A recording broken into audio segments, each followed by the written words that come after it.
And finally, you never know what the future holds. Also known as, so you might as well enjoy today. Of course, no one knows what the future holds. And as you graduate today, perhaps the economy has been weighing on your mind. Maybe you're worried about the unemployment rate. Whatever your concerns, know this too shall pass. Some of the most enriching experiences in my life have also been the most painful. And while I was going through them, I thought I would never make it. It's only now that I can see they made me who I am today. Just before Have You Seen Andy aired on HBO, we had a screening in Lawrence at the same theater Andy and I used to go to as kids. There were over 400 people there, people from all parts of my life. Kids who were at the pool the day Andy disappeared, work colleagues, teachers, professors from Fitchburg State, relatives, friends. It was an amazing day, made all the more amazing by the fact that I was 8 weeks pregnant. It was a secret only my husband and I knew, and we were thrilled. After the film was broadcast, I remember thinking to myself, what story could I possibly tell next that will feel as powerful as this one did? A short time later, my husband and I received a prenatal diagnosis. Our baby, a girl, was diagnosed with Down syndrome and a heart defect. We were devastated.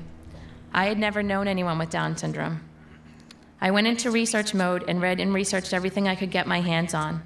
I called women who had had the same diagnosis. I found experts, I read books, and I contacted organizations. I talked to women who continued their pregnancy and those who chose to didn't.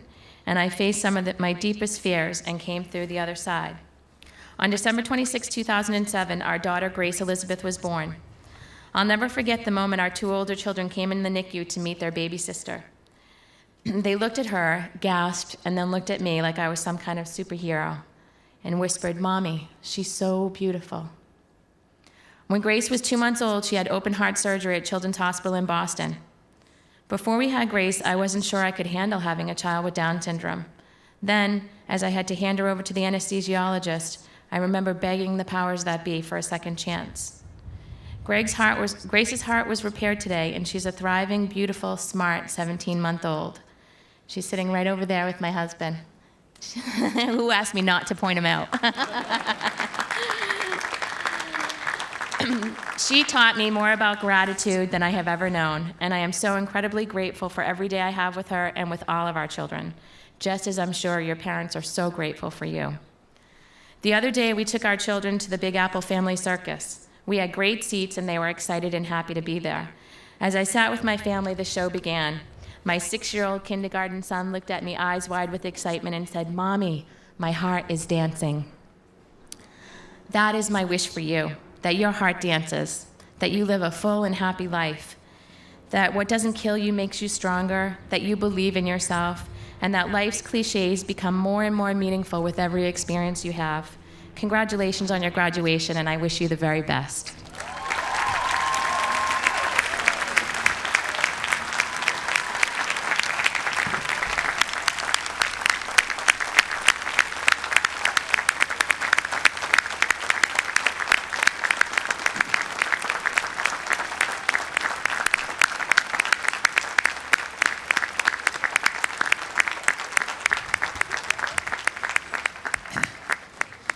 I don't know about you, but my heart is dancing and my eyes are tearing. Melanie, that was wonderful. Thank you for bringing to us your personal experiences, your strong support of Fitchburg State College, and I wish you and your 3 children and your husband much happiness in the future, and please stay connected to Fitchburg State College. You're a wonderful example of what this college is all about. Thank you very much.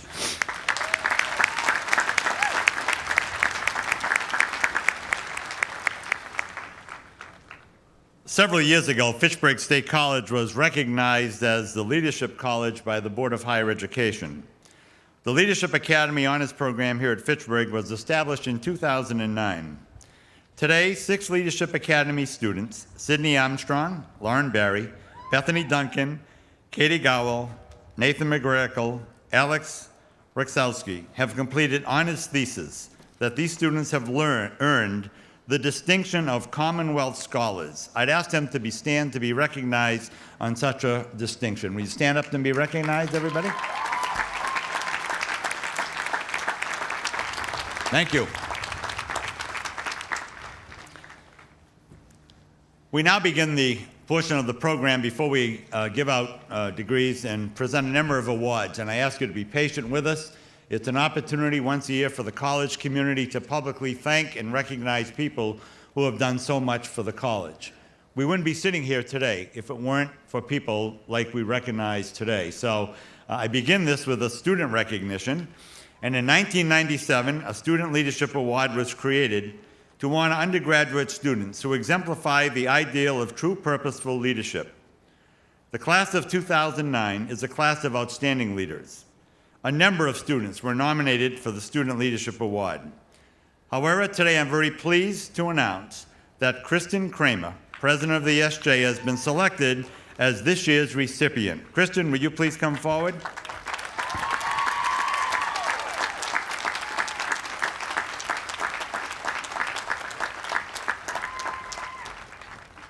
Hey, how are you?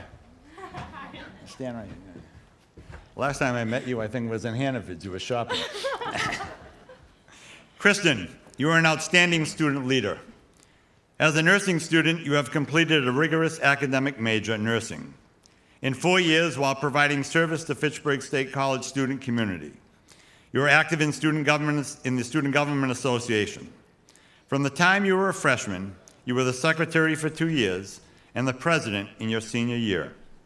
You also served as an orientation leader, as student representative to the All-College Committee, and as a member of the Programs Committee.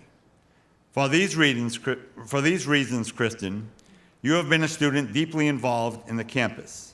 You have been a star. It is my pleasure to present you with the 2009 Student Leadership Award. Step up here so you know.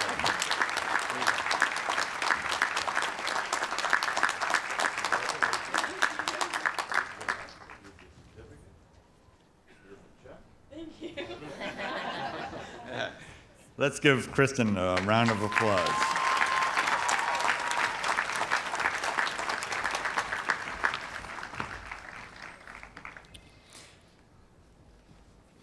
Looks good, Kristin. It is now my pleasure to present Barbara A. Wilson, this year's recipient of the Distinguished Alumna Award. And I'd ask Barbara to come to join me at the podium. Barbara had a little setback a few weeks ago, but she's been great. You all set?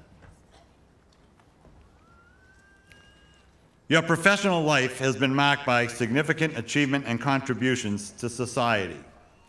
You developed the Wilson Reading System as part of your impressive career at Massachusetts General Hospital, where you worked in the Language Disorders Unit, and later focused on helping adults with dyslexia. You dedicated several years to serving as a special educator in public schools and completed training in the Orton-Gillingham approach. Together with your husband, Edward, you founded Learning Center's language training methods and a reading system that teaches students the structure of words while enhancing their belief that they can learn English and deal with the irregularities of the language. Thanks to you, the teaching community was provided with the resources needed to help students become fluent, independent readers. It is my pleasure to present to you the Alumna of the Year Award. Congratulations.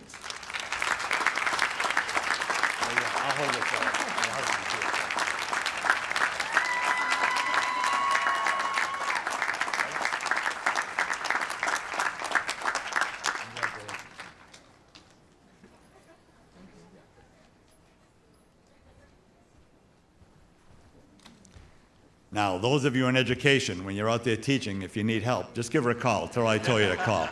She'll give you a hand. Some student will need those services in that program.